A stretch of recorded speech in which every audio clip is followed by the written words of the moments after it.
Vous venez de voir du coup le déballage de ces nouveaux AirPods Max, je les ai reçus il y a une semaine, je les ai testés évidemment et dans ce calendrier de l'Avent High-Tech 2020 si vous regardez cette vidéo en plein mois de décembre, sinon salut à tous et puis vous pouvez vous abonner si vous regardez cette vidéo plus tard. Les AirPods Max sont à gagner là dans la description et pour vous parler de ce produit, j'ai souhaité écrire une vidéo complète qui va suivre avec des mots justes, je voulais pas laisser place à l'improvisation pour un tel produit.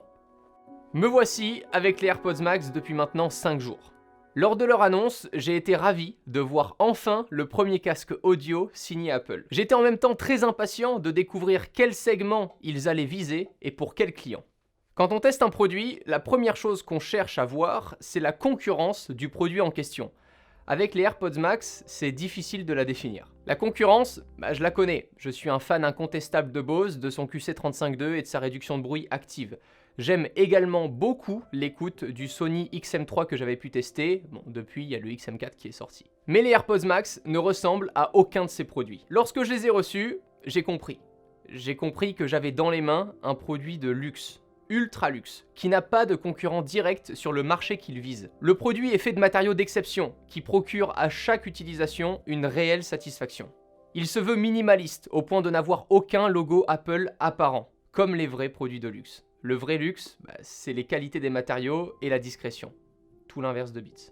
Seulement 2 boutons physiques, une roue crantée et un bouton poussoir. La roue crantée, inspirée de l'Apple Watch évidemment, et appelée Digital Crown par Apple, est tout aussi agréable à utiliser que sur l'Apple Watch. Elle sert à augmenter et baisser le volume. Appuyez une fois dessus pour mettre en pause ou reprendre la lecture, 2 fois pour passer à la musique suivante et 3 fois pour passer à la chanson précédente. Cet unique bouton de contrôle, il permet aux AirPods Max de se passer des commandes tactiles sur les côtés qu'ont beaucoup de casques haut de gamme aujourd'hui. Et pour mon plus grand plaisir, parce que oui, je préfère les boutons physiques. Et quant au bouton légèrement ovale, il est fait pour switcher tout simplement entre le mode de réduction de bruit actif et le mode transparent, permettant lui d'entendre ce qui se passe autour de nous. 9 micros sont positionnés autour du casque pour gérer cette réduction de bruit et ce mode transparent. Ce produit a clairement la meilleure réduction de bruit active que j'ai testée jusqu'ici. Je pèse mes mots. Le mode transparent est lui aussi parfaitement abouti avec une restitution des bruits qui vous entourent à 360 degrés. Aucun risque de ne pas entendre un bus ou un scooter lorsque vous traverserez un passage piéton. Sur la prise en main du produit, l'ergonomie est parfaite. Le casque s'ajuste parfaitement à la tête, l'arceau constitué de tissu en mèche est super agréable au toucher et très confortable. On note d'ailleurs que c'est les mêmes matériaux que sur les HomePod. Je suis curieux de voir comment est-ce qu'il vieillit dans le temps avec un casque. Les branches télescopiques sont à la fois simples à régler et suffisamment résistantes pour ne pas se dérégler. Et pour ce qui est des écouteurs et des mousses, je les trouve légèrement trop imposants. Avec un gros sweat à capuche ou une grosse veste, ils pourraient en gêner certains. Quant à la durabilité de ces mousses, nous n'aurons pas à jeter notre casque, et ça c'est cool, une fois qu'elles auront vieilli. Elles sont interchangeables facilement via un système d'aimant, sans pour autant qu'elles ne s'enlèvent ou qu'elles glissent toutes seules, comme c'était le cas avec certains autres casques qui avaient testé ce type d'ajustement.